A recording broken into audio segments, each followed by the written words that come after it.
Welcome back, dear students. So in our today's video we are going to see our concept parallel lines. So friends, what are parallel lines? Parallel lines are the such lines in a plane that do not intersect.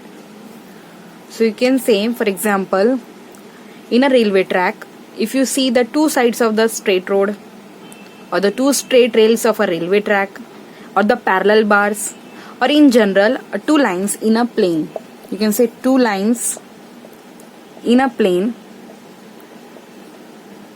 that do not intersect.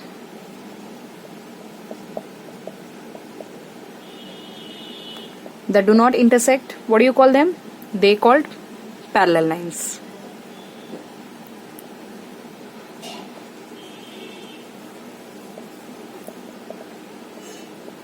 So friends, you can see here, just like suppose this is a line L and this is a line M, and if you see these two lines, they run parallelly. They will not meet at one point, or they will not intersect each other. So in this case, you can call this L line is parallel to M. So you can represent it is like this. This is a L line. You can use this symbol for a parallel. L line is parallel to M. So you can read it parallel to. This symbol, you can read it as a parallel to. L line is parallel to M line.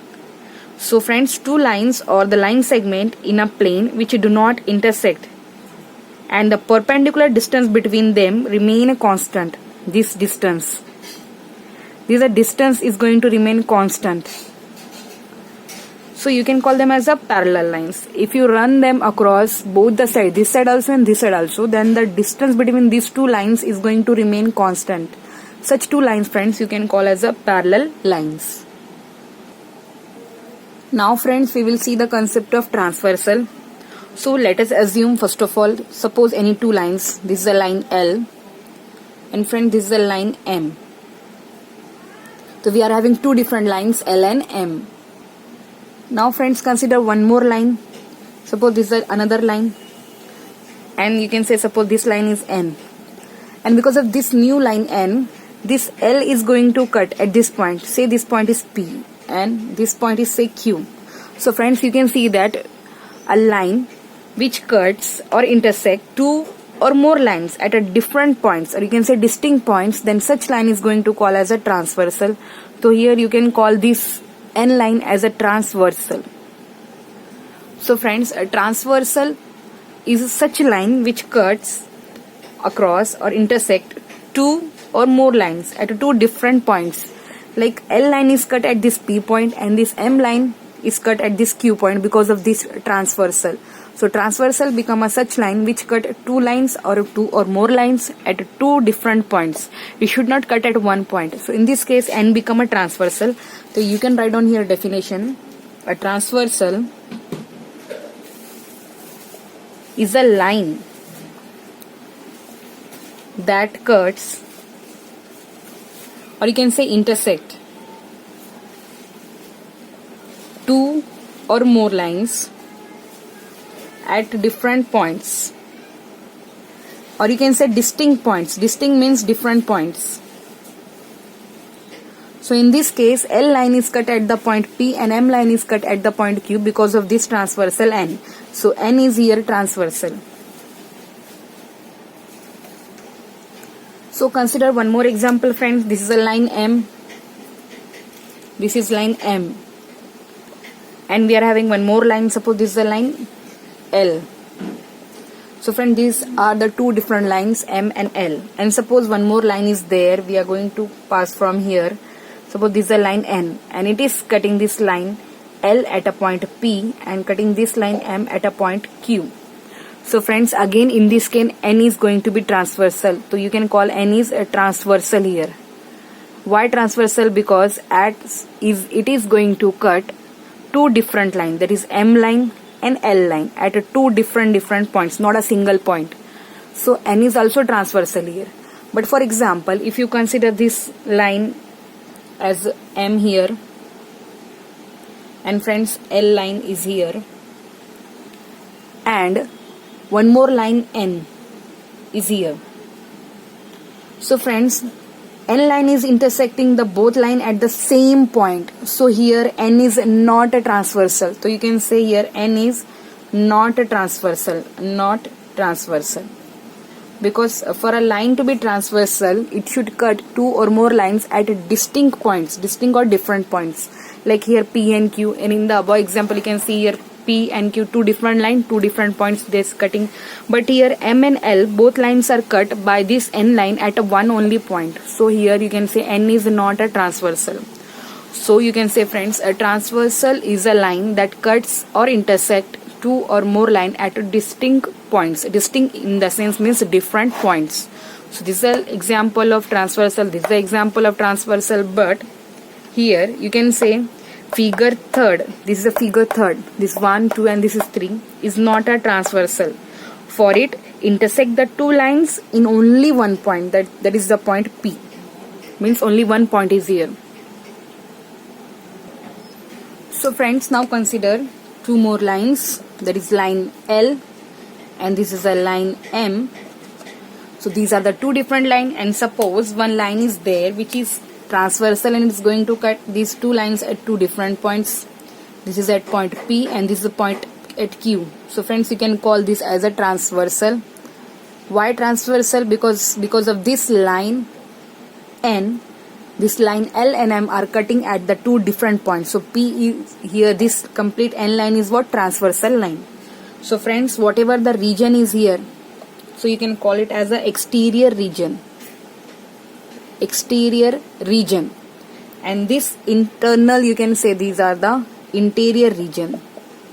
So friends, you can call it as an interior region. And again the part which is lying here, which is called as again exterior region. Exterior region and interior regions are here. Between two lines, between two parallel lines, the region is called as the interior region, and above and below the parallel lines you can call exterior region. So friends, now very important parts of this topic is angles formed by transversal. So friends, we need to understand it very carefully, that suppose these are the two lines, this is line L and this is the line M, and these two lines are cut because of this transversal line N at the two different points. This is one point and this is another point. So some special pair of angles are going to form here. So when two straight lines are cut by this transversal, special pairs of angle form, like angle here, here. You can name it 1, 2, 3, 4. This angle 5, this angle 6, this is 7, this is 8. So 8 angles are formed here. This is one angle, this is another, third, fourth, fifth, sixth, 7, 8. So first is what? Alternate angles. You can say alternate angles. So friends, what are alternate angles? So you can see here the angles which lie,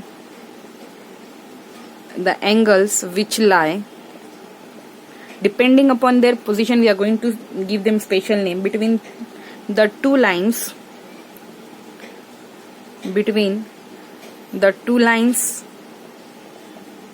and on opposite side, you can say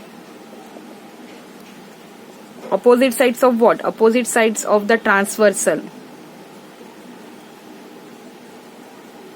You can call them as alternate angles. Like you can see here, this angle 3 is there, this angle 3 and this angle 6. They are alternate interior angles. Interior, why? Because they found in the interior region between the two parallel lines and they are opposite side of the transversal. Means this is a transversal. So one angle is forming here, this side of the transversal, and another angle is forming opposite side of the transversal. So you can say this 3 angle and this 6 angle, 3 and 6, they are what? Alternate angles. In the same way, this 4 angle and this 5th angle, 4 and 5th, they are again alternate angles. So friends, you can see here, these are the alternate angles. Like this angle is alternate angle of this. These two are alternate angles. In the same way, this angle and this angle, they are alternate angles. And these are found in the interior region, so they are called alternate interior angles. In the same way, if you focus on exterior region, so this angle and this. These are the alternate exterior angles. In the same way, this angle and this. They are what? Exterior alternate angles. So friends, now we'll see corresponding angles. So because of the transversal special pairs of angles formed, as we see, suppose these are the two lines L and M, and these are transversal N, and because of this transversal, here some angles are forming. So corresponding angles are these angles, which you can see they corresponding in their position. Like if you observe these two angles, they are corresponding because they are above the line and the same side of transversal. This is a transversal, this line is transversal, and these angles are formed on the same position. So you can say the angles are named so because they correspond in their positions. Angles forms because of corresponds in their position. In their position. You can see these two angles again. These downside angles below the line and the same side of the transversal. These also corresponding.